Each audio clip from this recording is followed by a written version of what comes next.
Bago tayo mag-umpisa sa ating istorya, i-comment mo naman kung taga saan ka at anong oras ka nanonood ngayon.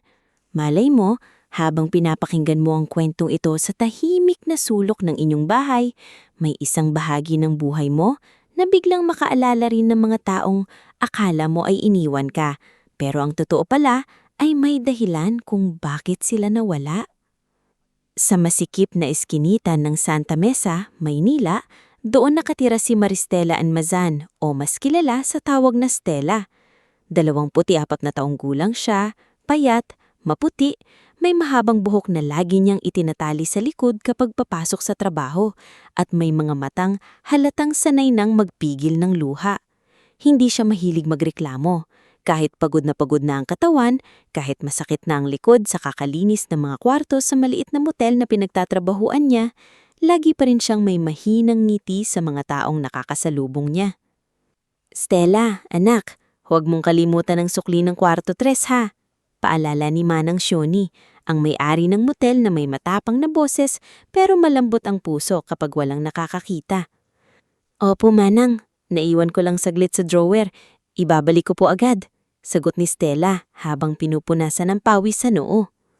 Mula 6:00 ng umaga hanggang halos hating gabi, umiikot ang buhay ni Stella sa basahan, sabon, lumang timba, amoy ng detergent at mga taong madalas siyang tratuhing parang hindi tao. May mga bisitang hindi marunong magpasalamat, may mga naninigaw kapag kulang ang tuwalya, may mga nagiiwan ng kwartong parang dinaanan ng bagyo. Pero tiniis ni Stella ang lahat dahil bawat piso na kinikita niya ay mahalaga. Hindi ito ang buhay na pinangarap niya noon. Noong nasa kolehiyo pa siya, kilala si Stella bilang isa sa pinakamatalinong estudyante sa kursong accountancy. Tahimik siya sa klase, pero kapag may recitation tungkol sa numbers, taxes at financial statements, lagi siyang tama. Pangarap niyang maging auditor, magkaroon ng malinis na opisina at mabigyan ng maayos na bahay ang ina niyang si Belinda at ang kinilalang ama-amahan niyang si Dado Ramil. Pero gumuho ang lahat nang magkasakit si Dado Ramil sa puso. Sunod-sunod ang ospital, gamot, laboratorio at utang. Ang maliit nilang tindahan ay nagsara. Ang tuition ni Stella ay hindi na nabayaran. Isang araw, habang hawak niya ang listahan ng subjects na hindi na niya mae-enroll, tahimik na lang siyang umuwi at isinilid ang school ID sa lumang kahon. "Anak, pasensya ka na," sabi noon ni Dado Ramil habang nakahiga sa banig, hirap huminga. "Kapag gumaling ako, ibabalik kita sa school." Ngumiti lang si Stella kahit nangingilid ang luha niya. "Tay, huwag niyo po munang isipin yon. Basta gumaling kayo." Pero hindi na nangyari ang pangakong iyon. Nabuhay si Dado Ramil, ngunit hindi na siya nakabalik sa trabaho. Si Belinda naman, ina ni Stella, ay lalong naging mapait sa buhay. Halos araw-araw may sinisisi ito. Ang gobyerno, ang kapalaran, ang mga kamag-anak, at higit sa lahat, ang sariling ina nitong si Doña Felicidad Almazan. "Kung hindi lang madamot ang lola mo," madalas sabihin ni Belinda habang nagbibilang ng baryang pambayad sa utang. "Hindi tayo ganito. May lupa siya, may bahay siya, may pera siya. Pero ni isang kusing, hindi tayo tinulungan." Tahimik lang si Stella kapag naririnig iyon. Sa isip niya, ang lola niyang si Felicidad ay isang malamig na matandang babae na mas piniling manatili sa lumang bahay sa San Esteban, Quezon kaysa tulungan ang sariling anak at apo. Wala siyang malinaw na alaala sa lola. Isang eksena lang ang natitira sa isip niya. Bata pa siya noon, nakaupo sa bangko sa harap ng simbahan, umiiyak dahil nadapa. May matandang babaeng yumuko, pinunasan ang sugat niya gamit ang puting panyo at marahang nagsaming, "Huwag kang matakot sa sakit, apo. Minsan, doon nagsisimula ang tapang." Hindi niya alam noon kung bakit nanginginig ang boses ng matanda. Hindi niya rin alam kung bakit bigla siyang hinila palayo ng kanyang ina. Simula noon, hindi na niya muling nakita si Felicidad. Sa iskinita kung saan nakatira si Stella, may isang matandang kapitbahay na si Aling Oryang.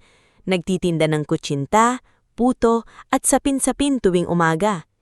Tuwing nakikita nitong papasok si Stella ng halos walang laman ng tiyan, laging may nakabalot na kakani na inaabot.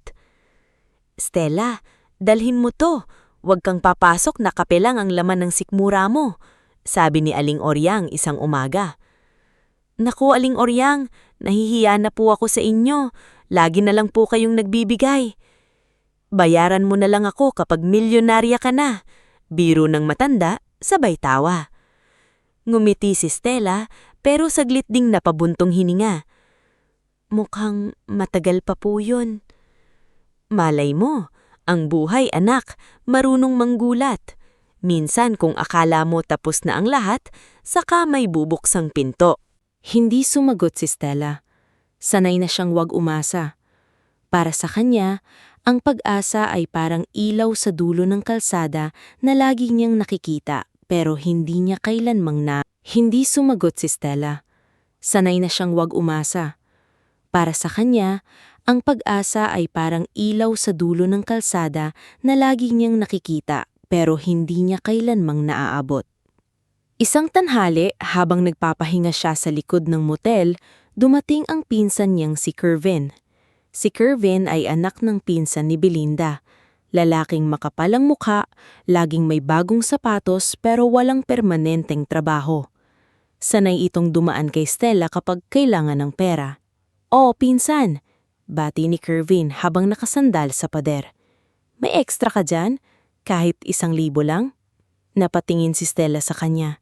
"Kervin, kakabigay ko lang sa'yo nung 1 linggo. Sabi mo, panggatas ng anak mo. Nagkasakit ulit eh. Pinsan mo naman ako. Barya lang sa'yo yan." "Barya?" Napapailing na sabi ni Stella. "Kervin, naglilinis ako ng kwarto buong araw para kumita ng 100. Hindi barya sa'kin ng 1,000. Biglang nagbago ang mukha ni Kervin. "Ang yabang mo na, akala mo kung sino ka. Kung hindi lang siguro madamot yung lahi ng nanay mo, baka hindi tayo ganito." Tumahimik si Stella. Pareho na naman ang linyang naririnig niya mula pagkabata. Madamot ang lola, walang silbi ang pamilya Almasan. Iniwan sila. Umalis si Kervin nang walang napala, pero naiwan kay Stella ang bigat ng sinabi nito. Kinagabihan, nang umuwi si Stella, nadatnan niya si Belinda sa maliit nilang mesa, hawak ng isang sobre. Namumula ang mata nito, pero hindi malinaw kung dahil sa iyak o galit. "Ma, may nangyari po ba?" Hindi agad sumagot si Belinda. Inihagis nito ang sobre sa mesa. "Patay na siya." Nanlamig ang katawan ni Stella. "Sino po?" "Ang lola mong walang puso. Si Felicidad." Saglit na natahimik ang buong bahay. Sa labas, rinig ang tahol ng aso at ingay ng tricycle. Pero sa loob ng maliit nilang silid, parang huminto ang oras. Kinuha ni Stella ang sobre.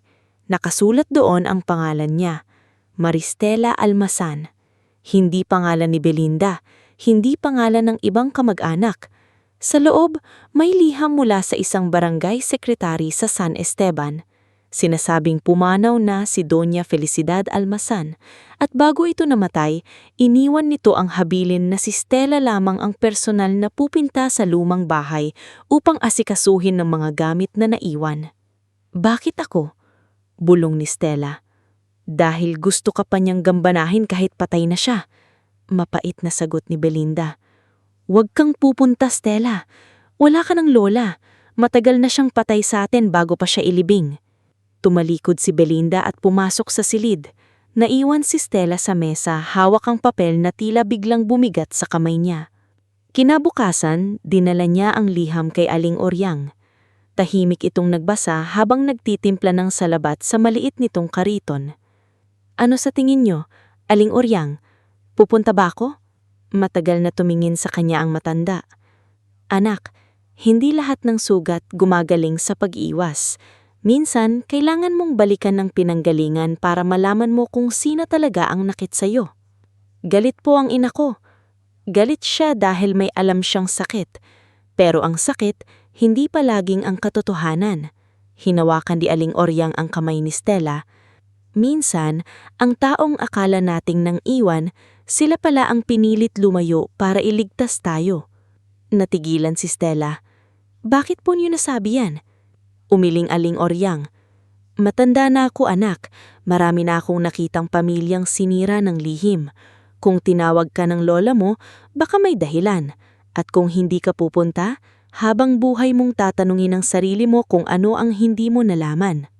Buong araw na nag-isip si Stella, habang naglilinis ng banyo sa motel, habang nagbibilang ng sukli, habang nakasakay sa jeep pauwi, paulit-ulit niyang binabasa sa isip ang pangalan niya sa liham. Bakit siya? Bakit hindi ang ina niya? Bakit ngayon lang? Nang gabing iyon rin, kinausap niya si Manang Sioni at nagpaalam ng ilang araw. Probinsya? Tanong ni Manang Sioni, nakakunot ang noo. May sakit ba kamag-anak mo? Patay na po ang lola ko, kailangan ko lang pong ayusin ang naiwan niya. Napatingin ng matagal si Manang Sioni sa kanya. May pamasahe ka? Opo, Manang, kakaunti pero kakasya naman. Binuksan ni Manang Sioni ang drawer at nag-abot ng 500 piso. Utang yan ah. Huwag kang iiyak dyan sa bus, nakakapangit. Natawa ng mahina si Stella, pero napuno ng luha ang mga mata niya. Salamat po. Kinaumagahan habang madilim pa ang langit, umalis si Stella dala ang isang maliit na bag. Hindi siya hinatid ni Belinda, hindi rin siya kinausap nito mula noong gabi. Pero bago lumabas si Stella, nakita niya sa gilid ng mesa ang isang lumang panyo. Puti, may bordang letrang F sa dulo. Hindi niya alam kung bakit nandoon iyon pero isinilid niya sa bag. Mahaba ang biyahe papuntang San Esteban, Quezon. Habang nakadungaw sa bintana ng bus, unti-unting nagbago ang tanawin mula siksikang gusali at usok ng Maynila tungo sa bukirin, puno ng niyog at kalsadang tila walang katapusan. Sa bawat kilometrong lumalayo siya sa Maynila, mas lumalakas ang kaba sa dibdib niya. Pagdating niya sa San Esteban, hapon na. Mainit ang hangin pero may kakaibang lamig sa pakiramdam niya nang makita niya ang lumong bahay sa dulo ng makipot na daan. Malaki ito noon siguro pero mayon ay kupas na ang pintura. May lumot ang hagdan at nakayuko ang bubong na parang pagod na ng kakahin. Natawa ng mahina si Stella pero napuno ng luha ang mga mata niya. Salamat po. Kinaumagahan habang madilim pa ang langit, umalis si Stella dala ang isang maliit na bag. Hindi siya hinatid ni Belinda, hindi rin siya kinausap nito mula noong gabi. Pero bago lumabas si Stella, nakita niya sa gilid ng mesa ang isang lumang panyo. Puti, may bordang letrang F sa dulo. Hindi niya alam kung bakit nandoon iyon pero isinilid niya sa bag. Mahaba ang biyahe papuntang San Esteban, Quezon. Habang nakadungaw sa bintana ng bus, unti-unting nagbago ang tanawin mula siksikang gusali at usok ng Maynila tungo sa bukirin, puno ng niyog at kalsadang tila walang katapusan. Sa bawat kilometrong lumalayo siya sa Maynila, mas lumalakas ang kaba sa dibdib niya. Pagdating niya sa San Esteban, hapon na. Mainit ang hangin pero may kakaibang lamig sa pakiramdam niya nang makita niya ang lumong bahay sa dulo ng makipot na daan. Malaki ito noon siguro pero mayon ay kupas na ang pintura. May lumot ang hagdan at nakayuko ang bubong na parang pagod na ng kakahintay. Sa tapat ng bahay may ilang taong nakatayo. Isang matandang babae na nakasuot ng floral na duster ang unang lumapit. Matalim ang ngiti nito. Maristela? Tanong nito. Ako ang tiyang Sulmira mo. Kapatid ako ng lola mo. Opo, magalang na sagot ni Stella. Pasensyo na po at ngayon lang ako nakarating. Wala namang bago. Sanay na ang pamilyang ito sa mga dumarating ng huli. Malamig na sabi ni Sulmira. Bago pa makasagot si Stella, lumapit naman ang isang lalaking malaki ang tiyan, nakapolo at may gintong singsing. Ako si Kapitan Brando Katuiran. Ako ang tumitingin-tingin sa bahay mula noong humina si Doña Felicidad. Delikado na ang bahay na to, iha. Mabuti sigurong pag-usapan agad kung ibebenta na. Kararating ko lang po, mahinaong sagot ni Stella. Gusto ko muna pong makita ang loob. Sa gilid ng bakuran, may dalagang kaedad niya na nakatingin ng tahimik. Morena, simple ang bihis, at may dalang bayong ng gulay. Lumapit ito at ngumiti ng kaunti. Ako si Lira Vai, sabi nito. Anak ako ng dating katiwala rito. Kung kailangan mo ng tulong maglinis, sabihin mo lang. Salamat, sagot ni Stella. Unang beses na nakaramdam ng kaunting ginhawa mula nang dumating. Mula sa likod ng bahay, lumabas naman ang isang matandang lalaki na may hawak na martilyo. Kulubot ang mukha pero malinaw ang mga mata. Siya ba ang apo? Tanong nito kay Lyra May. Opo, Mang Tusong. Tinignan ni Mang Tusong si Stella mula ulo hanggang paa, hindi mapanghusga, kundi tila may kinukumpara sa alaala. Kamukha mo siya. Ang lola ko po? Tumanggo ang matanda, lalo na kapag pinipilit mong maging matapang kahit takot ka. Hindi alam ni Stella kung ano ang isasagot. Pagpasok niya sa bahay, sinalubong siya ng amoy ng lumang kahoy, tuyong dahon at alikabok. May malaking sala na halos wala ng gamit, may lumang piano sa gilid at mga kurtinang matagal nang hindi nalalabhan. Sa dingding, may nakasabit na larawan ni Doña Felicidad noong bata-bata pa. Matikas, tahimik at may matang parang may itinatagong lungkot. Lumapit si Stella sa larawan. Sa unang pagkakataon, hindi galit ang naramdaman niya, kundi tanong, "Bakit niyo po ako tinawag?" Bulong niya. Walang sumagot, taning lingit-ngit ng sahigang narinig niya. Kinagabihan, pinili ni Stella na matulog sa dating silid ng lola niya. Ayaw sana ni Tiyang Solmira. Doon ka na lang sa maliit na kwarto sa baba, maraming alikabok dyan. Okay lang po, dito na lang ako, sagot ni Stella. Nang mag-isa na siya, binuksan niya ang aparador. Halos wala nang gamit iyon maliban sa ilang lumang bestida, isang kahon ng kandila at isang maliit na rosaryo. Sa ibabaw ng mesa, may lumang kwaderno na blanko ang unang mga pahina. Umupo siya sa kama at hinawakan ng panyo na dala niya mula Maynila. Hindi niya napigilang maalala ang boses ng lola niya sa alaala niya. Huwag kang matakot sa sakit, apo. Maya-maya, habang unti-unti nang lumalalim ang gabi, may narinig siyang mahina at mabagal na yabag. Tok, tok, tok. Hindi iyon galing sa labas, hindi rin sa hagdan, parang mula sa ilalim mismo ng sahig. Napaupo ng tuwid si Stella, mabilis ang tibok ng puso niya. Hawak niya ang kumot habang nakatingin sa kahoy na sahig tabi ng lumang aparador. May tao ba dyan? Nanginginig niyang tanong, walang sumagot, ngunit muli, narinig niyang mahinang tunog. Tok, tok, tok. Sa labas, umiip ang hangin at gumalaw ang lumang bintana. Sa dilim ng silid ng kanyang lola, naramdaman ni Stella na ang bahay na akala niya'y patay na sa panahon ay may itinatago pang pulso, may tinig na hindi pa tapos magsalita at may lihim na matagal nang naghihintay sa kanya. Bago tayo magpatuloy sa ating istorya, i-comment mo muna kung taga saan ka at anong oras ka nanonood ngayon. Habang lumalalim ang gabi sa lumang bahay ni Doña Felicidad, samahan natin si Stella sa unang hakbang niya papasok sa lihim na matagal nang ibinaon ng kanyang pamilya. Tok, tok, tok. Hindi agad nahagalaw si Stella mula sa kama. Nakadikit ang likod niya sa malamig na pader. Nakapulupot sa mga daliri ang puting panyo na may burdang letrang F. Sa loob ng silid ng kanyang lola, tanging huni ng kuliglig at langit-ngit ng bintana ang naririnig. Pero sa ilalim ng mga tunog na iyon ay nandoon pa rin ang mahinang pagtuktok mula sa sahig. Hindi ito yabag ng daga, hindi rin bagsak ng sanga sa bubong. Malinaw sa tenga ni Stella ang direksyon. Galing iyon sa ilalim ng lumang aparador. May tao ba dyan? Muli niyang tanong, mas mahina kaysa kanina. Walang sumagot. Dahan-dahan siyang bumaba sa kama. Nang tumapak ang paa niya sa sahig, umangal ang kahoy na parang may iniinda ring sakit. Lumapit siya sa aparador, hawak ang maliit na flashlight sa cellphone niya. Inilawan niya ang ilalim. Puro alikabok, tuyong dahon at ilang sapot ng gagamba ang nakita niya. Pero nang yumuko siya ng mas mababa, napansin niyang may bahagi ng sahig na bahagyang naiiba ang kulay. Mas maitim, mas makinis at parang ilang beses nang kinayod. Napakurap siya. Bago pa niya hawakan iyon, may biglang kumatok sa pinto. Stella! Boses iyon ni Lyra May mula sa labas. Gising ka pa ba? Halos mapatalon si Stella sa gulat. Mabilis niyang binuksan ang pinto. Nasa labas si Lyra May, may dalang maliit niya lampara at kumot. Pasensya na, sabi ni Lyra May. Nakita kong bukas pa ang ilaw mo. Akala ko baka hindi ka makatulog. Unang gabi mo rito. Napatingin si Stella sa likod niya.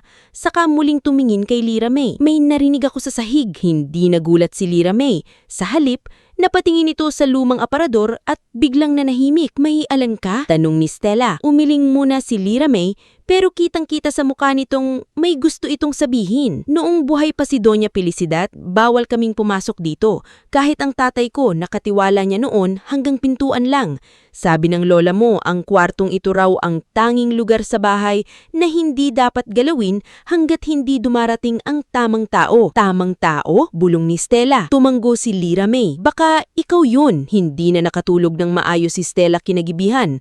Nakasandal siya sa ulo ng kama, nakatingin sa sahig, habang ang isip niya ay nilalamon ng tanong. Kung may itinatago ang lola niya, bakit hindi nito sinabi noon? Bakit siya hinayaang lumaking galit? Bakit hinayaang si Belinda na maniwalang pinabayaan sila? Kinabukasan, maaga siyang bumangon. Nagwali siya ng sala, nagpunas ng makapal na alikabok sa mga lamesa at binuksan ng ilang bintana upang makapasok ang hangin. Sa liwanag ng umaga, mas malinaw niyang nakita ang kalagayan ng bahay. May mga bahagi ng kisiming na tulo ang ulan, may kahoy na kinakain ng anay at may mga sulok na amoy amag. Pero sa kabila ng lahat, ramdam pa rin niya na masin siyang naging tahanan na may buhay. Sa habang naglilinis siya sa lumang aparador sa baba, may nahulog na kahon mula sa itaas. Tumama ito sa sahig at bumukas. Nagkalat ang mga lumang resibo, sobre at litrato. Aray! Bulong ni Stella habang pinupulot ang mga papel. Isa-isa niyang inayos ang laman. May resibo ng tuition ng batang nagngangalang Mauro Escalante. May sulat ng pasasalamat mula sa isang babaeng pinangalanan na Rosenda Pialago dahil natulungan daw ang anak nitong maoperahan. May maliit na larawan ng grupo ng mga batang nakasuot ng uniforme. Sa likod ay may sulat.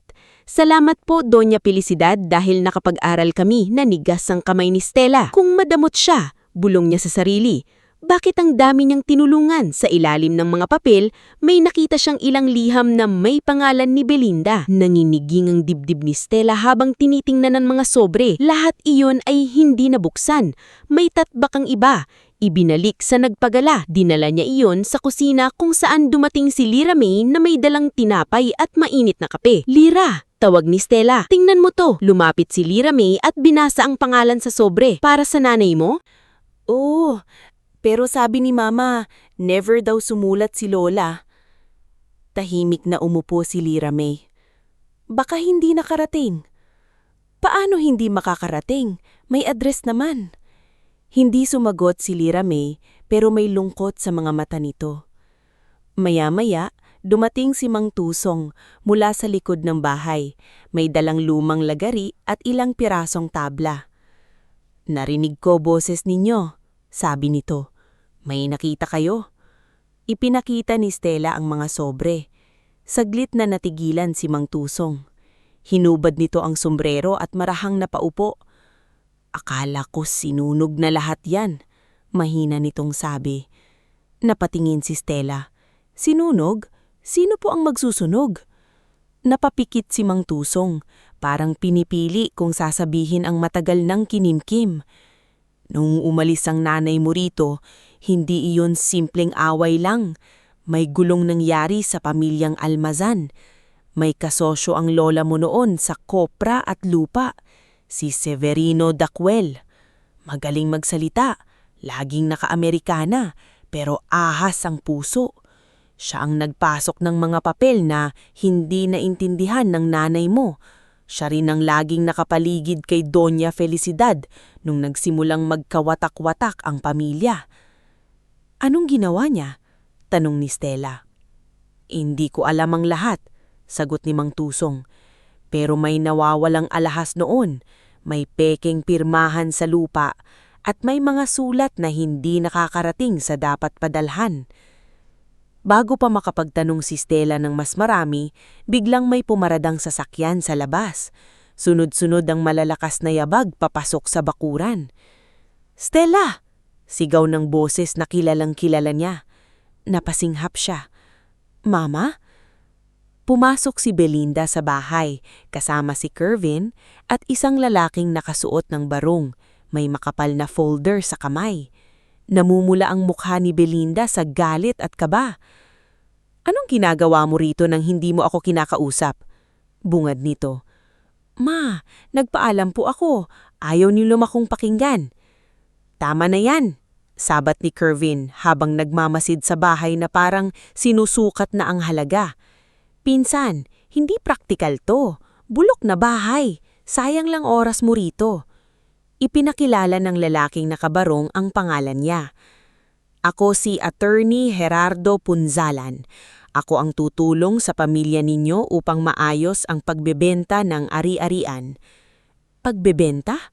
Ulit ni Stella. Hindi ko pa nga alam kung ano ang naiwan dito. Bakit may bentahan na agad? Ngumiti si Gerardo, ngulit walang init ang ngiting iyon. Iha, minsan mas mabuting bitawan ang mga bagay na wala ng pakinabang. Delikado ang bahay na ito. Malaki ang gastos sa pagpapaayos. May buyer na handang bumayad ng cash. Sinong buyer? Tanong ni Lyra May mula sa gilid. Hindi siya pinansin ni Gerardo. Si Belinda ang sumagot. Wala kang pakialam, hiha. Usapang pamilya ito. Tumingin si Stella sa ina. Ma, nakita akong mga liham para sa inyo, galing kay Lola. Biglang nanigas ang mukha ni Belinda. Anong liham? Kinuha ni Stella ang mga sobre at inabot sana, ngunit mabilis na hinablot iyon ni Kervin. Akin na nga, baka kung ano-anong drama lang yan. Isauli mo, marining nasabi ni Stella. Ano ba, pinsan? Luma na to, wala nang silbi. Biglang humakbang si Mang Tusong. Ibalik mo sa kanya. Napatingin si Kervin sa matanda. At sino ka naman? Isa akong taong mas matagal nang nasa bahay na ito kaysa sa kapal ng mukha mo. Namula si Kervin, pero bago pa uminit ang usapan, kinuha ni Belinda ang mga liham mula sa kamay nito. Tinitigan niya ang pangalan niya sa sobre. Kitang-kita ni Stella ang panginginig ng daliri ng ina. Peke ito! Hindi siya sumulat sa akin. Ma, hindi pa natin nabubuksan. Sinabi ko ng peke! Sigaw si Belinda. At sa sigaw na iyon ay may takot na higit pa sa galit. Maya-maya, dumating si Kapitan Brando Katuwiran. Parang sinadya ang timing nito. May kasama itong 2 tanod at isang lalaking may dalang clipboard. Magandang umaga, sabi ni Brando. May inspection tayo ngayon. May reklamo kasi na delikado ang struktura ng bahay. Napatingin si Stella kay Lyra May. Inspection? Ngayon? Ngumiti si Brando. Public safety, iha. Ayaw naman nating may maaksidente. Kapag napatunayang unsafe, kailangan nating ipasara. Di ba masyadong nagkataon? Malamig na tanong ni Stella. Nagkataon lang dahil ngayon ka rin nagmamatigas, siningit ni Kervin. Umidping ang dibdib ni Stella. Noon kapag ganito karami ang nagsasalita laban sa kanya, madali siyang umurong. Sanay siyang humuko, humingi ng pasensya at sumunod na lang. Pero sa loob ng bahay na ito, habang hawak niya ang mga liham ng lola niya, may kakaibang tapang na unti-unting gumigising sa kanya. Hindi niyo po pwedeng bastang ipasara ang bahay nang walang tamang proseso, sabi ng isang boses mula sa pinto. Napalingon silang lahat. Nakatayo roon si Elias Montiveros, ang abogadong mansang tumulong kay Stella sa Maynila nung habulin siya ng lending collector. Nakasuot siya nung simpleng polo at may bitbit na maliit na bag. Hindi siya mukhang mayabang, pero may katahimikan na nagbibigay bigat sa bawat salita. Elias? Gulat na tanong ni Stella. Pasensya na, tinawagan ako ni Aling Oryang. Sagot nito. Nag-aalala siya sa'yo. Tumaas ang kilay ni Gerardo. At ikaw naman ay Attorney Elias Montiveros. Inabot niya ang kamay, pero hindi iyong tinanggap ni Gerardo. Kung may inspeksyon, pwede, pero kailangan ng written notice, malinaw na findings at tamang panahon para makapagpaayos ang may-ari o tagapangasiwa. Hindi pwedeng gamitin ang barangay para takutin ng isang tagapagmana. Tagapagmana? Sinangal ni Belinda. Wala pang sinasabing mana. Kaya nga, kailangan munang suriin ang mga dokumento. Mahinahong sagot ni Elias. Nagkatinginan sina Brando at Gerardo. Sandaling nawala ang kumpiyansa nila. Dahil sa presensya ni Elias, hindi natuloy ang sapilitang pagpapasara ng bahay. Umalis sina Brando at Gerardo na halatang hindi nasiyahan. Si Kervin naman ay nagbulong kay Belinda habang umaalis. "Tita, kapag pinatagal pa natin to baka wala na tayong makuha." Narinig iyon ni Stella, pero hindi muna siya nagsalita. Nang sila-sila na lang nina Elias, Lira May at Mang Tusong ang naiwan, sa kanya inilabas ang kwento tungkol sa tunog sa ilalim ng sahig kagabi. "Sa kwarto ni Lola," sabi niya, "sa ilalim ng aparador." Nagkatinginan sila Lira May at Mang Tusong. Si Elias naman ay naging seryoso. "Kung may nakatago roon," sabi ni Elias, "huwag nating gagalawin ng walang saksi, lalo na mayong may ibang gustong makuha ang bahay." "Pero kailangan kong malaman," sabi ni Stella. Pakiramdam ko, doon nagsisimula ang sagot. Umakyat silang apat sa silid ni Felicidad. Habang tinutulak ni Mang Tusong at Elias ang mabigat na aparador, kumalabog ang sahig at kumalat ang alikabok. Umubo si Stella, pero hindi siya umatras. Nang maalis ang aparador, mas malinaw nilang nakita ang kakaibang bahagi ng sahig. 4 na tabla na mas maitim at may manipis na guhit sa gilid, parang takip. Lumuhod si Mang Tusong at kinapa ang gilid. "May lagusan nga." Bumilis ang tibok ng puso ni Stella. "Buksan na po natin." "Hindi muna. Tama ang sinabi ko. Kailangan natin ng neutral na saksi. May barangay sekretary ritong mapagkakatiwalaan?" "Nemya Dalog," sagot ni Lira May. Tahimik siya pero patas. Hindi siya alipores ni Kapitan. "Siya ang kukunin natin," sabi ni Elias. Pero bago pa sila makababa, narinig nila ang boses ni Tiyang Sulmira sa hagdan. "Ano yung ginagawa ninyo sa kwarto ng kapatid ko?" Nakatayo ito sa pintuan, nanlilisik ang mata, hawak ang lumang tungkod. Hindi na maamo ang itsura niya mayon, para siyang taong nahuling may lihim na pilit binabantayan. "May inaayos lang po," sagot ni Stella. "Walang dapat ayusin dyan," matigas na sabi ni Sulmira. "Kung may respeto ka sa patay, huwag mong kalkalin ng mga bagay na sinadya niyang ilibing." Napatingin si Stella sa kanya. "Paano niyo po nalaman na may inililibing?" Hindi nakasagot si Sulmira. Isang sandali lang iyon, pero sapat para makita ni Stella ang takot sa mukha ng matanda. Bumaba si Sulmira nang walang paalam. Sa labas, mabilis ang yabag nito palayo. Naiwan si Stella sa silid, nakatitig sa sahig na tila pintuan ng karaanan. Hindi pa nila nabubuksan ang lihim, pero mayon alam na niyang hindi siya nag-iimahin. May tinatago ang bahay, may mga liham na hindi nakarating, may mga taong ayaw na buksan ng katotohanan. At habang lumalalim ang misteryo, mas lalo niyang nararamdaman na ang galit na ipinamana sa kanya mula pagkabata ay maaaring nakatayo sa maling dahilan. Kinagabihan, hindi na siya natakot sa tunog ng lumang bahay. Umupo siya sa tabi ng bintana, hawak ang isa sa mga liham ni Felicidad para kay Belinda.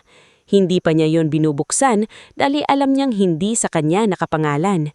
Pero hinawak niya itong ng mahigpit na parang sa init ng sobre lang ay mararamdaman niya ang kamay ng lola niyang matagal niyang itinakalang walang puso.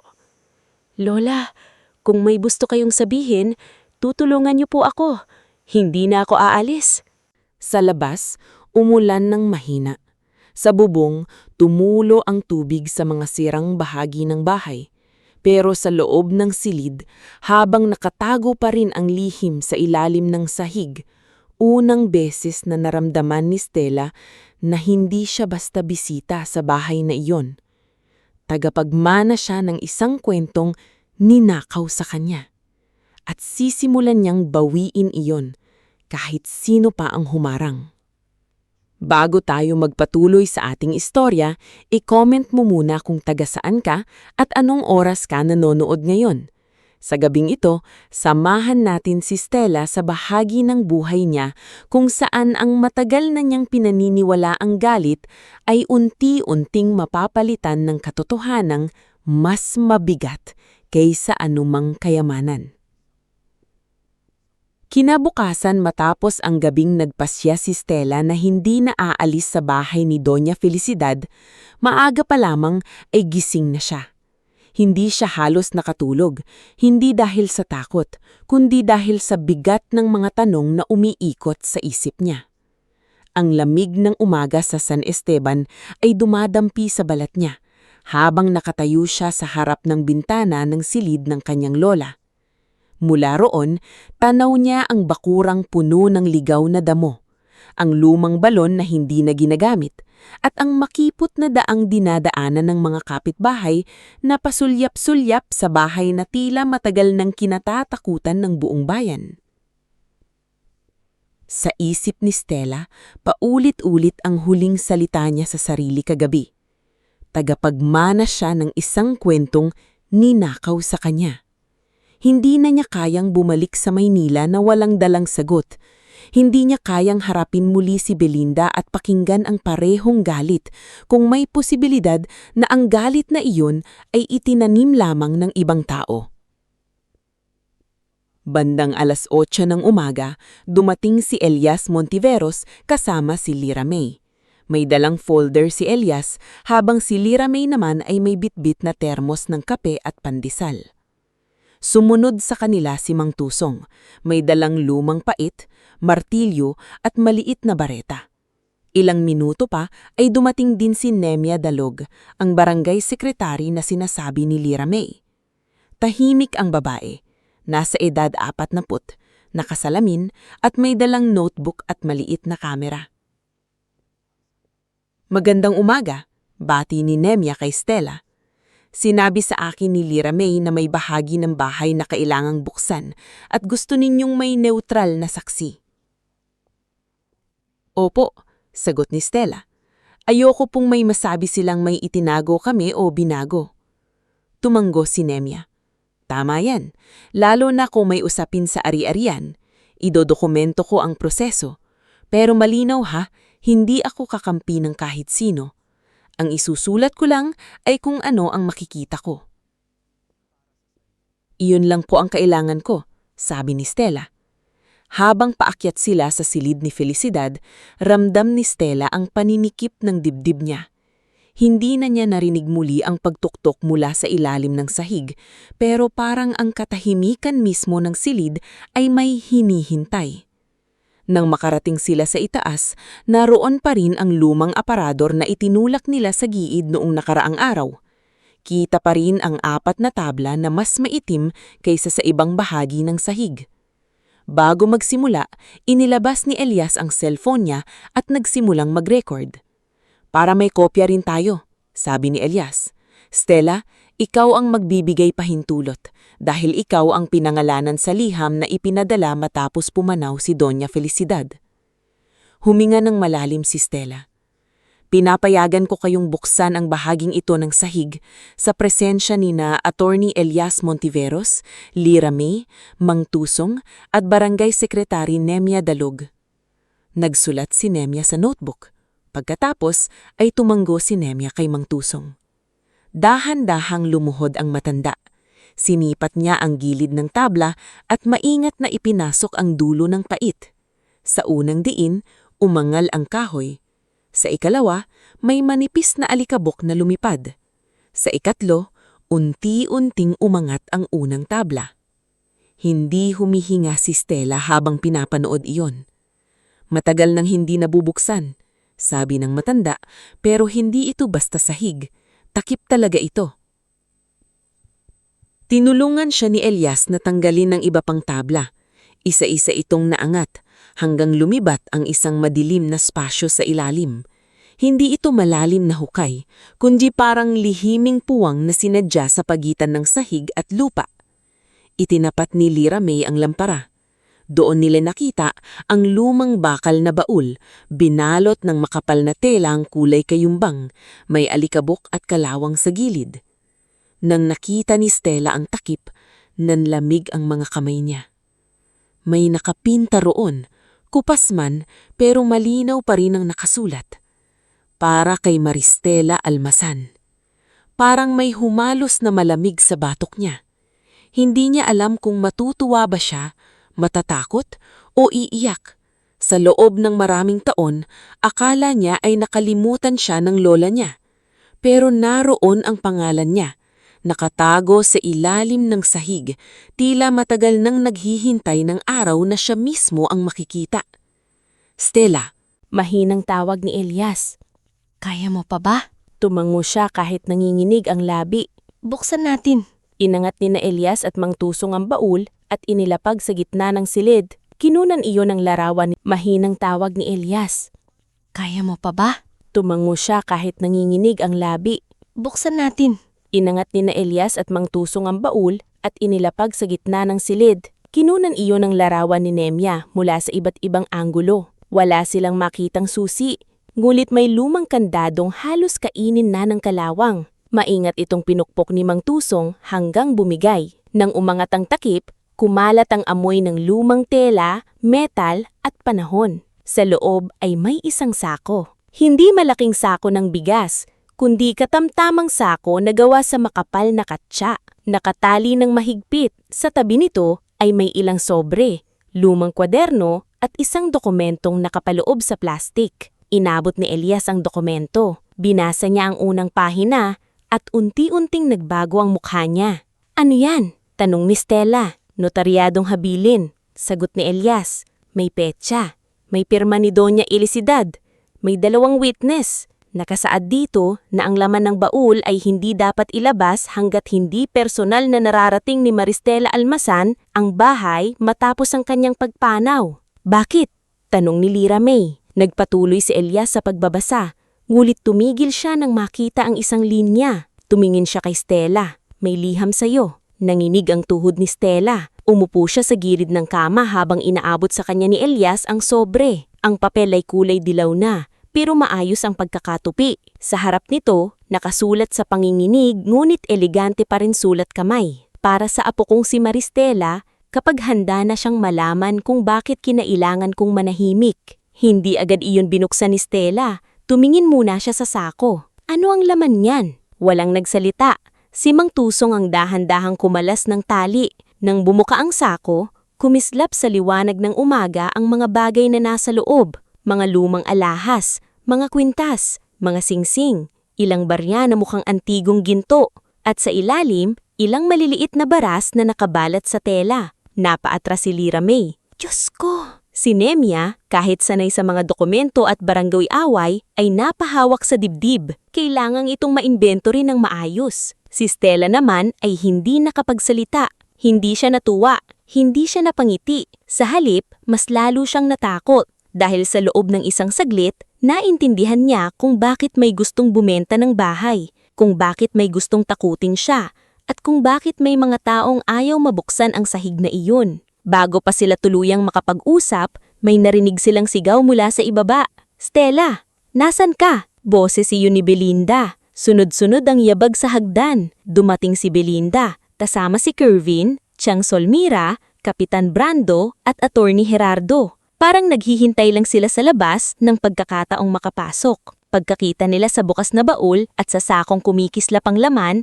nag-iba ang hangin sa silid. Anong ginawa ninyo? Sigaw ni Solmira, halos mabitawan ng tungkod. Wala kayong karapatang buksan yan. May karapatan ako. Mahinang sabi ni Stella, pero buo ang tinig. Pangalan ko ang nasa baul. Lumapit si Kervin, nanlalay ang mata. Ginto ba yan? Totoong ginto yan. Walang gagalaw. Mariing sabi ni Elias na idokumento na ang pagbubukas. May barangay sekretary na saksi at may habili na kasama. Tumawang ng pilit si Gerardo. Attorney Montiveros, huwag tayong magmadali. Kung ari-arian ito ng pamilya Almasan, lahat ng legal heirs ay may karapatan. Basahin niyo muna ang dokumento bago kayo mag-angkin. Sagot ni Elias. Si Belinda ay nakatitig lang sa sako, pero hindi kasakiman ang nasa mukha niya. Parang natutula. Parang may naalala siyang malalim na sugat. May pera pala siya. Bulong ni Belinda. May yaman pala siya. Pero hinayaan niyang tayong maghirap. Napatingin si Stella sa liham sa kamay niya. Hindi na niya kayang ipagpaliban. Sa harap ng lahat, dahan-dahan niyang binuksan ng sobre. Nanginginig ang boses niya habang nagsimulang bumasa. Apo kong Maristela, kung hawak mo ang liham na ito, ibig sabihin ay wala na ako sa mundong matagal ng pinagsisisihan. Alam kong lumaki kang galit sa akin. Alam kong sinabi siya yun ng iyong ina na pinabayaan ko kayo. Hindi ko siya masisisi. Ang sugat na hindi na ipaliwanag ay nagiging galit kapag tumagal. Pumatak agad ang luha ni Stella, pero nagpatuloy siya. Hindi ako naging tahimik dahil wala akong pakialam. Naging tahimik ako dahil may mga taong nagbantang sisirain kayo kapag lumaban ako ng lantaran. Si Severino Daquel, ang dating kasosyo ng pamilyang Almasan, ay nagnakaw ng hindi lamang ng ari-arian, kundi ng katotohanan. Pinilit niya akong pumirma sa mga kasunduang maglalagay sa panganib ang iyong ina at sa iyo. Nang tumanggi ako, ay ipinakita niya sa akin ang larawan mo noong bata ka pa, kasama ang banta na hindi ka makakaabot sa susunod mong pagkabanghala kung hindi ako susunod. Napahawak ni Belinda ang bibig niya. Hindi! Lumakas ang iyak ni Stella, ngunit ipinagpatuloy niya ang pagbasa. Pinili kong ilayo kayo, hindi dahil hindi ko kayo mahal, kundi dahil iyon ang tanging paraan para manatili kayong buhay. Sumulat ako sa iyong ina ng maraming beses. Nagpadala ako ng tulong, ngunit hindi ko alam kung ilang sulat ang nakarating at ilang padala ang hinarang. Noong nalaman kong hindi niya natatanggap ang mga liham ko, huli na. Ang puso niya ay puno na ng galit at ang katawan ko ay unti-unti nang pinahihina ng panahon. Nilingon ni Stella si Belinda. Ang ina niya ay umiiyak na ngayon, tahimik ngunit wasak. Hawak nito ang dibdib, parang doon mismo tinatamaan ang bawat salitang binabasa. Ang gintong ito ay hindi ko itinago para gawing luho. Ito ang natira sa dating yaman ng ating pamilya na nailigtas ko mula kay Severino at sa mga taong tumulong sa kanya. Gamitin mo ito, hindi para maghiganti, kundi para bawiin ang lupa sa batas, tapusin ang pag-aaral na ipinagkait sa iyo ng kahirapan at itayo ang tahanang matagal kong pinangarap, isang bahay para sa mga babaeng pinalayas, batang nawala ng pag-asa at matatandang walang kakampi. Napalingon si Sulmira, maputla na ito. Nagpatuloy si Stella, halos pabulong na lang. Kung mababasa mo ito, apo, patawarin mo ako kung kaya mo. Kung hindi pa, mauunawaan ko.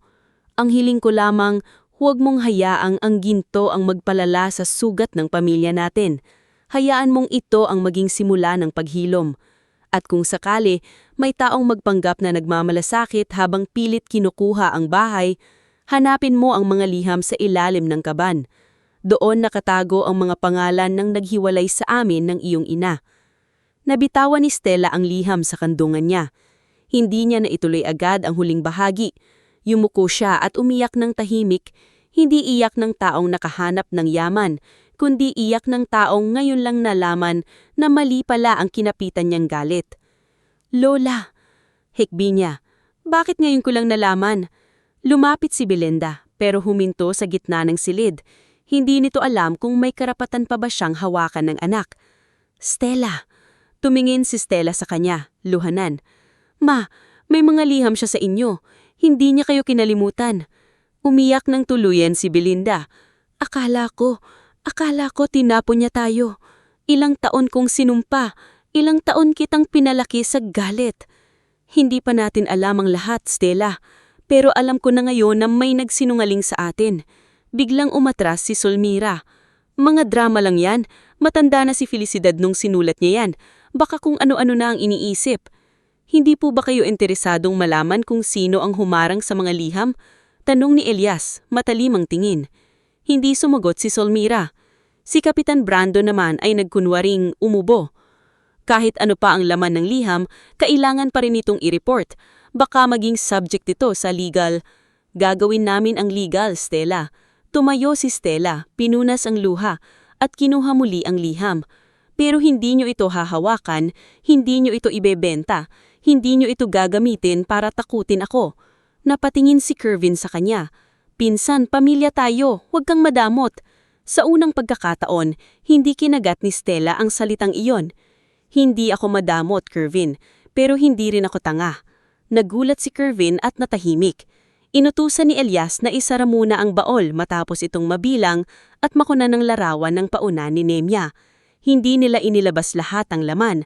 Nagkasundo silang kukunin ng serbisyo ng isang legal na appraiser at maghahain ng report sa tamang ahensya. upang walang masabing itinago o ninakaw si Stella. Si Nemia ay pumirma bilang saksi sa pansamantalang listahan. Si Lyra May ay nanatili sa tabi ni Stella, hawak ang balikat nito. Nang makaalis sina Brando, Gerardo, Kervin at Solmira, naiwan sa silid sina Stella, Belinda, Elias, Lyra May, Mang Tusong at Nemia. Mabigat ang katahimikan, pero hindi na ito katunungan ng dati. Hindi na ito katahimikang puno ng kasinungalingan. Ito ay katahimikang nagsisimula ng bubuksan ng sugat para tuluyang maghilom. Lumapit si Belinda sa baol. Hinawakan niya ang takip na may pangalan ni Stella. Pinangalanan ka niya. Bulbul nito. Hindi niya ako kinalimutan, pero ikaw ang pinili niyang pagkatiwalaan. Siguro dahil alam niyang ako ang darating kahit galit ako. Galit ka pa rin ba sa kanya? Matagal bago sumagot si Stella. Tumingin siya sa larawan ni Felicidad sa dingding. Hindi ko alam, ma. Masakit pa rin. Pero ngayon, mas masakit isipin na baka minahal niya tayo, hindi natin nalaman. Napayak muli si Belinda. Hindi siya niyakap agad ni Stella. Hindi pa niya kaya. Ngunit hindi rin siya lumayo ng tuluyan. Sa pagitan nilang mag-ina, may lamesang puno ng liham, baol na puno ng lihim, at mga taon ng paniniwalang kailangang isa-isang buwagin. Hapon na nang pumunta si Stella sa puntod ni Doña Felicidad. Kasama niya si Elias, pero nanatili ito sa malayo upang bigyan siya ng oras.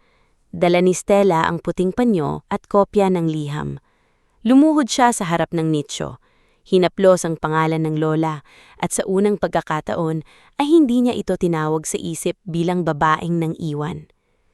Lola, sabi niya habang naningilid ang luha, hindi ko pa alam kung paano magsisimula. Hindi ko alam kung kaya kong ayusin ang lahat. Pero pangako, hindi ko sasayangin ang itinago ninyo. Hindi ko ibebenta ang bahay. Hindi ko hahayaang magamit ang ginto para sa kasakiman. At hahanapin ko kung sino ang nagnakaw ng mga taon natin. Umihip ang hangin. Ginalaw nito ang dahon ng akasya sa itaas ng sementeryo. Sa malayo, nagsimulang lumubog ang araw. Pagbalik niya sa bahay, hindi na niya tiningnan ang lumang pader bilang kulungan ng nakaraan. Tiningnan niya ito bilang simula ng bagong laban. Kinabukasan, kakausapin nila ni Elias ang appraiser at magsisimulang ayusin ng legal na imbentaryo. Babayaran niya ang ilang utang na may matataas na interes para hindi na siya habulin ng mga taong mapagsamantala. Ipapagawa niya ang bubong upang hindi mapasara ang bahay. At higit sa lahat, isa-isa niyang babasahin ang mga liham na naiwan ni Felicidad dahil doon nakatago ang daan pabalik sa katotohanan. Sa gabing iyon, umupo si Stella sa dating silid ng lola niya. Wala nang pagtuktok sa ilalim ng sahig. Wala nang lihim na kumakatok mula sa dilim dahil nabuksan na ang unang tinto.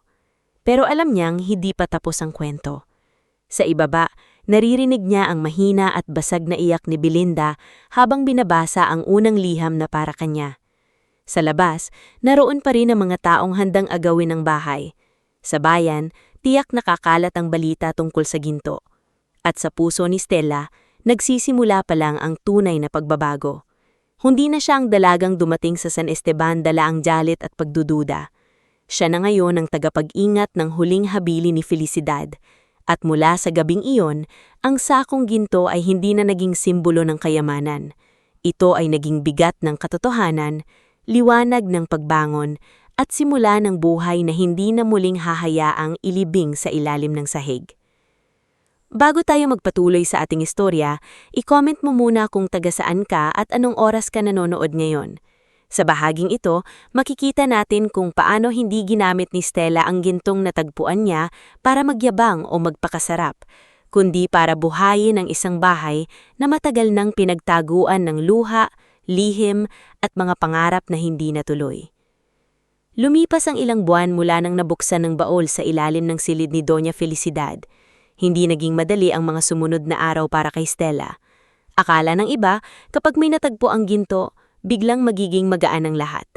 Akala nila, sapat na ang kayamanan para mawala ang sakit, takot at gulo. Pero para kay Stella, ang gintong iyon ay hindi naging sagot sa lahat. Sa halip, lalo nitong pinalaki ang mga tanyong. Lalo nitong pinalabas ang tunay na mukha ng mga taong nasa paligid niya, at lalo nitong pinabigat ang responsibilidad na iniwan ng kanyang lola. Unang ginawa ni Stella, sa tulong ni Elias Montiveros, ay ang legal na pag-iimbentaryo ng lahat ng laman ng baol. Hindi siya pumayag na basta na lang ilihim o itago ang ginto. Kumuha sila ng lisensyad appraiser mula sa Lucena, nagpagawa ng opisyal na dokumento at inilagay sa ligtas na fasilidad ang karamihan sa mga alhas at baras. May ilang bahagi lamang na ginamit niya sa agarang pangangailangan, pagbabayad sa matinding utang na may matataas na interes, pagpapaayos ng sirang bubong ng bahay, at pagkuha ng mga dokumento na magpapatunay sa tunay na pagmamay-ari ng lupa. Stella, sabi ni Elias isang hapon habang nakaupo sila sa lumang hapag sa sala, pwede kang umalis dito kung gusto mo. Pwede kang bumalik sa Maynila, tapusin ang pag-aaral mo, at hayaan na lang nating legal team ang humarap sa ibang gulo. Tiningnan ni Stella sa labas ng bintana. Sa bakuran, nakita niya si Lyra May na nagtatanggal ng ligaw na damo, habang si Mang Tusong naman ay inaayos ang lumang hagdan. Kung aalis ako ngayon, parang iniwan ko ulit si Lola, at parang hinayaan ko ring manalo ang mga taong gustong gawing pera ang bahay na ito. Hindi ka obligadong pasanin lahat, sabi ni Elias. Alam ko, Sagot ni Stella. Pero ngayon ko lang nararamdaman na may bagay pala akong kayang buuin. Hindi lang tiisin. Mula noon, unti-unting nagbago ang bahay ni Doña Felicidad. Ang dating madilim na sala ay nilinis at nilagyan ng mahabang mesa. Ang dating silid na puno ng alikabok ay ginuwang tulugan para sa mga babaeng pansamantalang walang mauuwian. Ang lumang kusina ay muling nagkaroon ng amoy ng sinaing, ginisang gulay at mainit na sabaw. Sa tulong ni Aling Oryang na pansamantalang lumuwas mula Maynila, nagkaroon ng maliit na lutuan para sa mga batang pumapasok sa paaralan ng walang baon. Aba, Stella, biro ni Aling Oryang habang nagluluto ng tsampurado.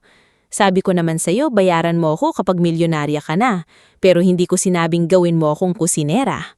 Natawa si Stella. Aling Oryang, kayo po ang puso ng kusina. Kapag wala kayo, baka puro sunog na kanin lang maihay namin. Bolera ka na ngayon, sagot ng matanda, pero halatang natutuwa. Tinawag ni Stella ang lugar na tahanan ni Felicidad.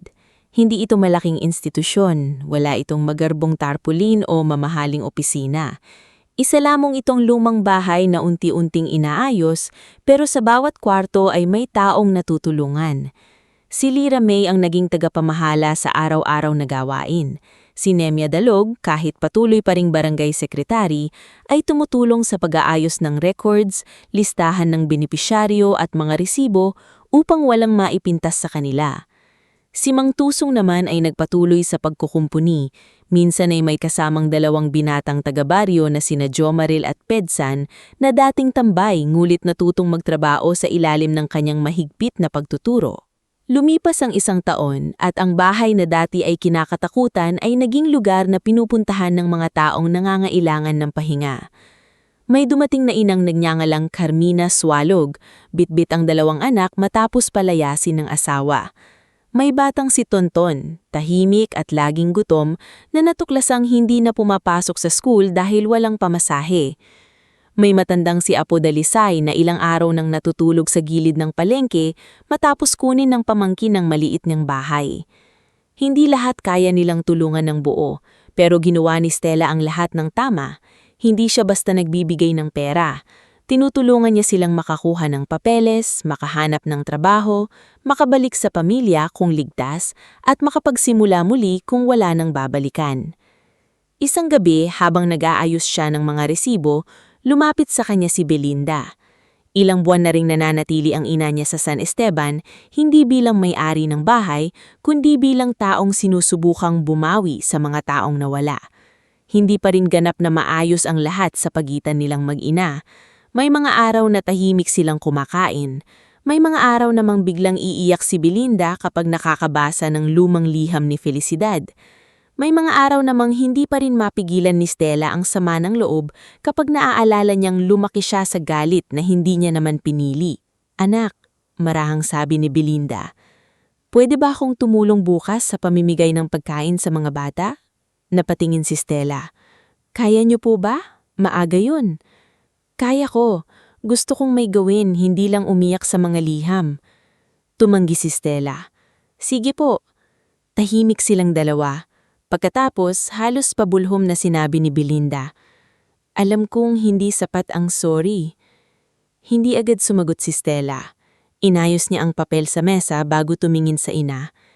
Hindi po talaga sapat, ma. Napayuko Belinda. Pero simula po yun, dagdag ni Stella. Napatingin Belinda sa kanya. Nangingilid ang luha nito pero sa unang pagkakataon, hindi siya humingi ng yakap. Tinanggap niya lamang ang maliit na puwang na binuhsan ni Stella. Ngunit habang unti-unting bumabangon ng tahanan ni Felicidad, lalo namang lumalalim ang galit ng mga taong nabigo sa pag-agaw ng ari-arian. Si Kapitan Brando Katuwiran ay hindi tumigil sa pagpapakalat ng sismis. Narinig niyo ba? Sabi niya sa isang tindahan habang maraming nakakarinig. Yang si Stella nagpapakabait lang, pero sino ba talaga ang nakakaalam kung saan galing ang ginto? Baka ninakaw lang ni Felicidad noon. Kumalat ang balita.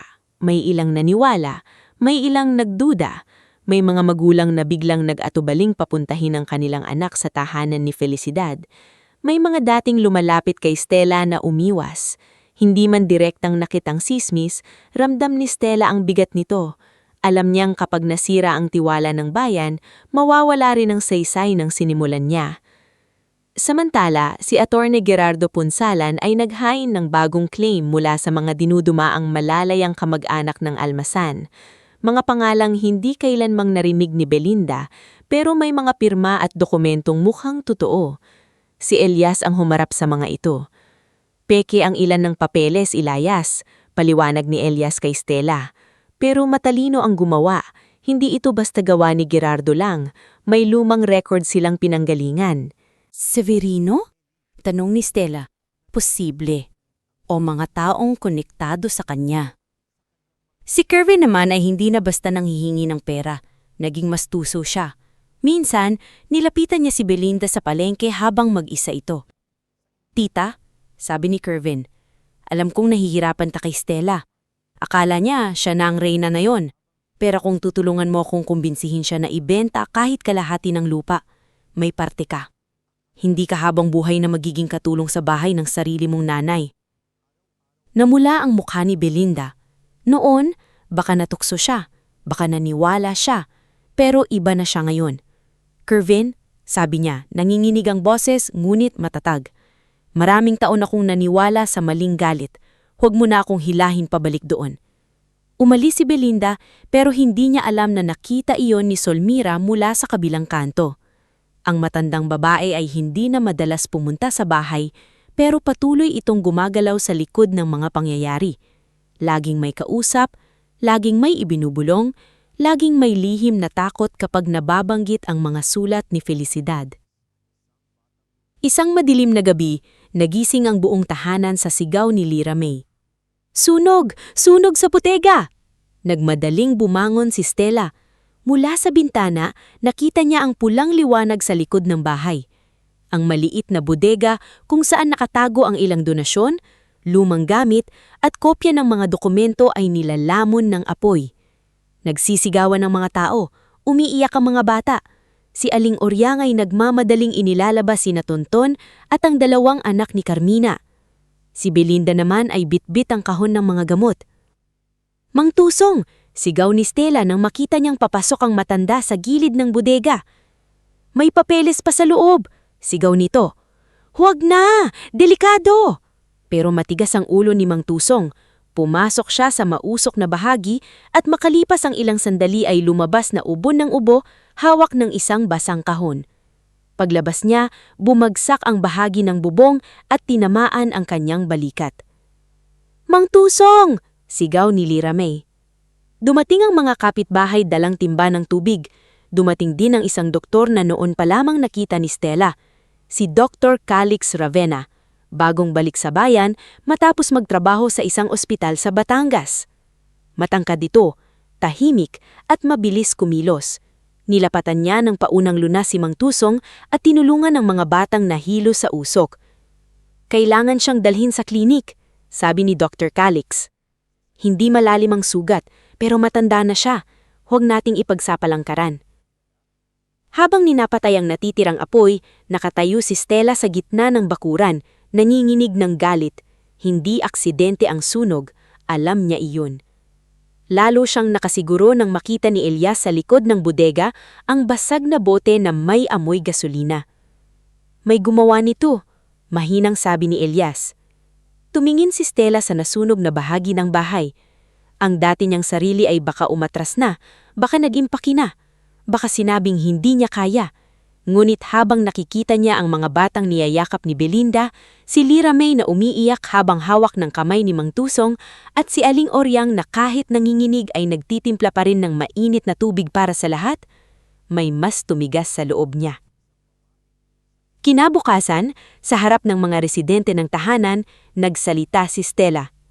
Hindi tayo magsasara, sabi niya. Hindi tayo aalis. Ang sinunog nila ay bodega, hindi ang dahilan kung bakit tayo nandito.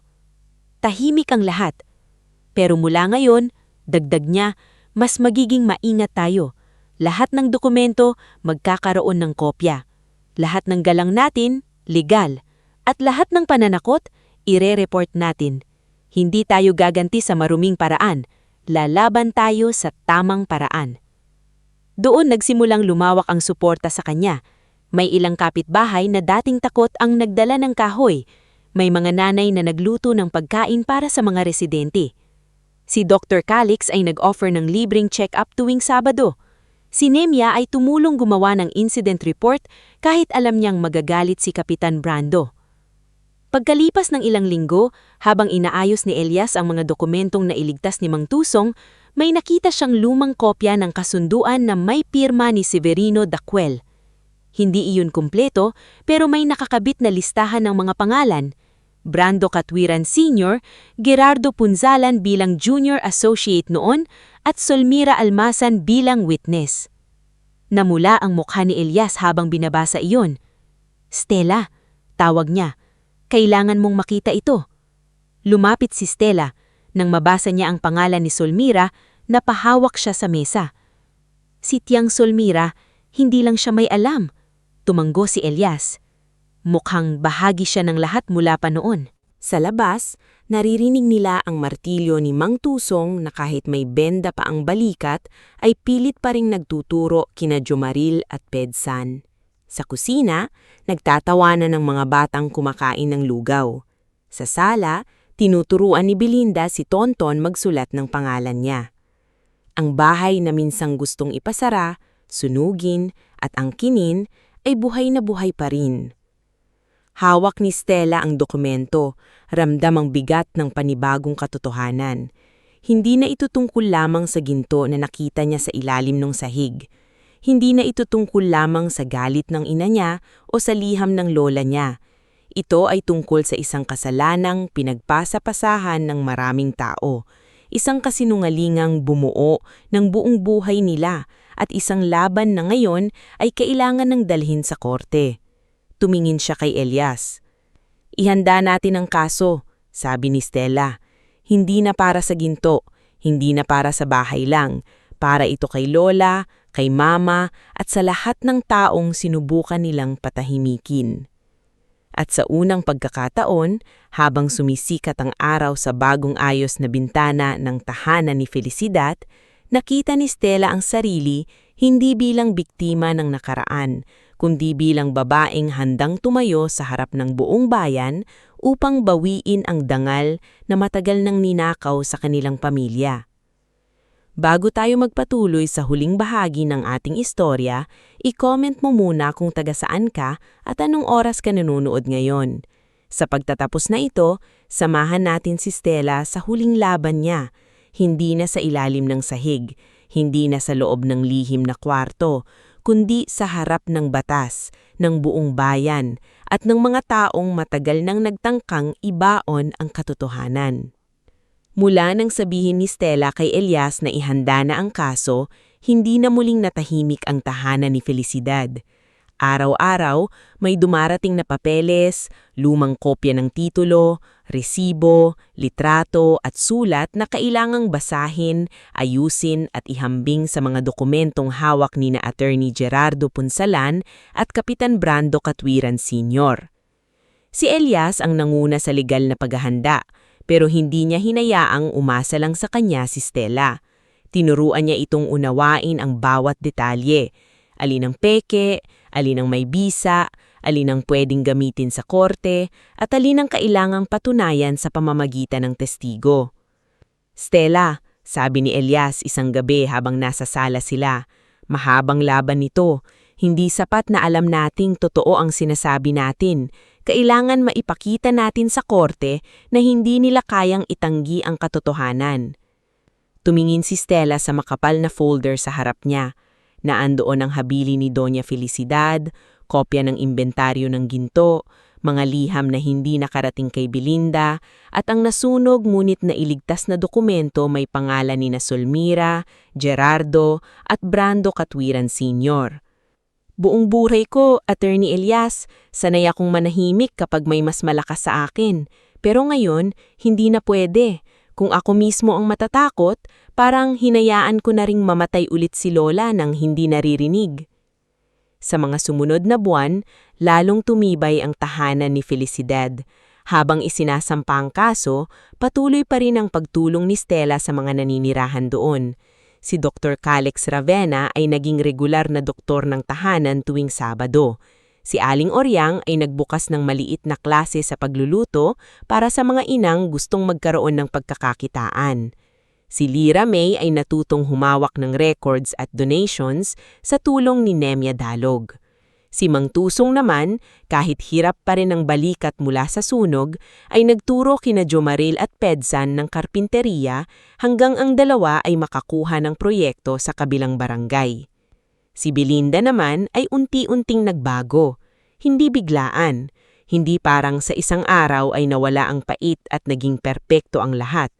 May umaga pa ring tahimik siyang nakatingin sa lumang litrato ni Felicidad. May mga gabi pa ring naririnig ni Stella ang mahinang niyang iyak sa kusina. Ngunit halip na magtago sa galit, pinili ni Belinda na magsilbi. Siya ang gumigising ng maaga para maghanda ng lugaw para sa mga bata. Siya ang nagtuturo kay Tonton magsulat ng buong pangalan. Siya rin ang umaalalay kay Apo Dalisay kapag namamaga ang tuhod nito. Isang gabi, habang nililipit nila ang pinagkainan, biglang nagsalita si Belinda. Anak, kapag nanalo tayo sa kaso, hindi ibig sabihin nun mabubura ang lahat ng mali ko. Napahanto si Stella sa paghuhugas ng plato. Alam ko po, sagot niya. Hindi rin ibig sabihin nun mapapatawad mo na agad ako. Huminga ng malalim si Stella. Ma, hindi ko alam kung kailan magiging buo ulit, pero hindi ko na gustong kamuhian. Napaiyak si Belinda pero numiti siya sa gitna ng luha. Sapat na muna iyon, mas malaki pa yon kaysa sa nararapat sa akin.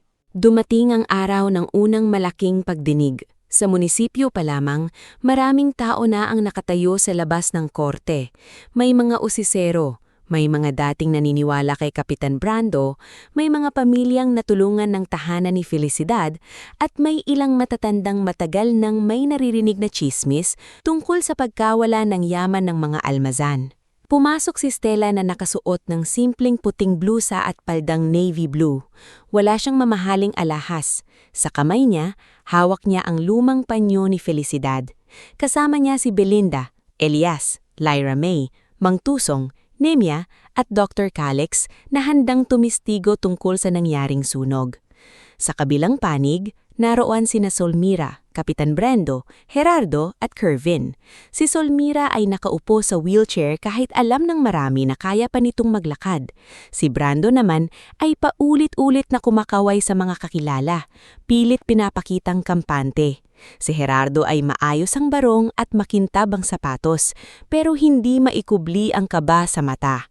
Si Kervin, na dati ay laging mayabang, ay pawis na pawis habang nakatingin sa sahig. Nagsimula ang pagdinig sa mga dokumento. Isa-isang iniharap ni Elias ang notaryadong habili ni Felicidad, ang legal na inventaryo ng ginto, ang mga resibo ng tulong na ipinadala sa iba't ibang tao at ang mga liham na para kay Belinda. Ipinakita rin niya ang mga sobre na may tatak na ibinalik sa nagpadala.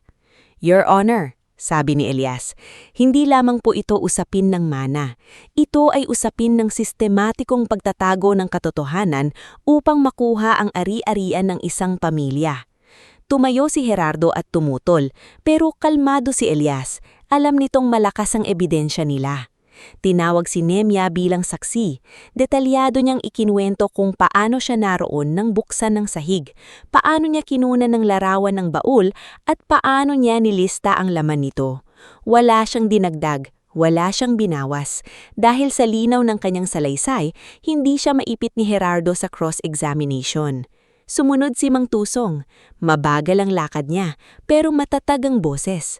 Ikinuwento niya ang mga araw na kasosyo pa si Felicidad si Severino Daquel, ang biglang pagkawala ng mga alahas, ang mga gabing may dumarating na taong hindi kilala, at ang araw na narinig niyang nagtatalo sina Felicidad at Solmira sa lumang kusina.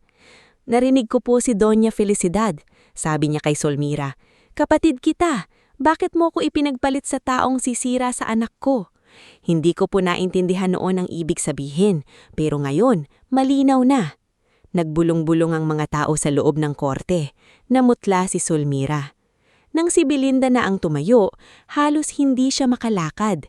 Hinawakan siya ni Stella sa siko, hindi para itulak, kundi para ipaalam na naroon siya.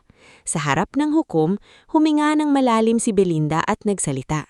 "Buong buhay ko po, naniwala akong itinakwil ako ng nanay ko. Naniwala akong pinili niya ang bahay, lupa at pera kaysa sa amin ng anak ko. Dahil doon, pinalaki ko si Stella sa galit na hindi niya naman dapat dinala. Tumulo ang luha niya, pero hindi siya huminto.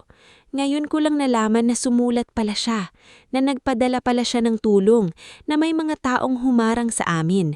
Hindi ko na maibabalik ang panahong nawala. Hindi ko na mayayakap ang nanay ko para humingi ng tawad. Pero gusto kong malaman ng korte na ang kasalanan ko ay naniwala ako sa kasinungalingan. Ang kasalanan nila ay sila ang gumawa ng kasinungalingan." Tumahimik ang buong silid. Sa sumunod na pagdinig, biglang nagbago ang takbo ng kaso nang si Kervin mismo ang binigay ng pahayag. Noong una, ayaw niyang sumalita, ngulit nang malaman niyang may CCTV footage mula sa tindahan malapit sa bodega noong gabi ng sunog at may testigong nakakita sa kanya na kausap isang tauhan ni Brando, bumigay siya. "Hindi ko po sinunog ang bodega, pero alam ko po kung sino ang nag-utos. Pinapunta po ako ni Kapitan Brando para alamin kung saan nakalagay ang documents. Binigyan niya ako ng pera. Sabi niya, kapag natakot si Stella, bebenta niya ang lupa. Ang attorney Gerardo po ang nagsabi kung anong papeles ang dapat mawala. Ang tiyang Solmira naman ang sabi na dapat hindi lumabas ang mga lumang liham." Nagsigawan ng mga tao sa loob ng korte. Tumayo si Brando, galit na galit. "Sinungaling ka!" sigaw niya. Pero hindi na umatras si Kervin. "Totoo po, ginamit nila ako dahil alam nilang mukhang pera ako." Ang pag-amin ni Kervin ang tuluyang nagpabagsak sa kanila. Lumabas ang bank records na may bayad mula sa taong malapit kay Brando. Lumabas ang lumang kopya ng kasunduan ni Severino na may pirma ni Solmira bilang witness. Napatunayan ding si Gerardo, noong baguhang abogado pa lamang, ay tumulong sa pagproseso ng peking dokumento na ginamit upang lituhin si Felicidad at takutin si Belinda. Si Solmira, na matagal nang nagkunwaring walang alam, ay tuluyang nahubaran ng maskara. Sa huling pagharap niya, hindi na siya nagawang iligtas ng drama o wheelchair. Naitala ng korte na siya ang tumulong kay Severino kapalit ng pangakong bahagi sa lupa, at siya rin ang nag-utos na harangin ng ilang liham ni Felicidad upang manatiling galit si Belinda. Nang marinig yun ni Stella, hindi siya sumigaw. Hindi siya nagwala. Napahawak lang siya sa panyo ng lola at tahimik na umiyak. Dahil kahit nanalo na ang katotohanan, hindi pa rin maibabalik ang mga kaarawan, Pasko at yakap na ninakaw sa kanila. Makalipas ang ilang buwan, Inilabas ang desisyon. Pinawalang bisa ang lahat ng peking claim sa lupa. Kinilala ang habili ni Doña Felicidad bilang legal at may bisa. Ang ginto ay inilagay sa isang trust na pinangangasiwaan sa ilalim ng malinaw na patakaran. Para sa edukasyon ni Stella, pagpapatakbo ng tahanan ni Felicidad, legal na gastos, kabuhayan ng mga benepisyaryo, at pagpapanatili ng lumang bahay bilang sentro ng pagtulong. Si Kapitan Brando ay tinanggal sa pwesto at sinampahan ng kaso sa arson conspiracy, intimidation, at falsification. Si Attorney Gerardo Ponzalan ay naharap sa disbarment proceedings at kinasuman sa paggamit ng peking dokumento. Si Solmira ay hindi nakulong agad dahil sa edad at kalagayan, ngunit inilagay siya sa mahigpit na legal na pananagutan at nawala ang karapatan niya sa anumang ari-arian ng almazan. Si Kervin naman ay pinayagang makipag-areglo sa ilang bahagi kapalit ng buong pagtestigo. Ngunit inatasang magbayad ng danyos at magtrabaha sa komunidad sa ilalim ng supervision ng barangay. Hindi naging masaya si Stella dahil may naparusahan. Naging magaan lamang ng dibdib niya dahil sa wakas hindi nakasinungalingan ng opisyal na kwento ng pamilya nila. Lumipas pa ang 1 taon. Sa panahong iyon, nakabalik si Stella sa pag-aaral. Hindi niya binitawan ng tahanan ni Felicidad pero natuto siyang hindi pasanin ang lahat mag-isa.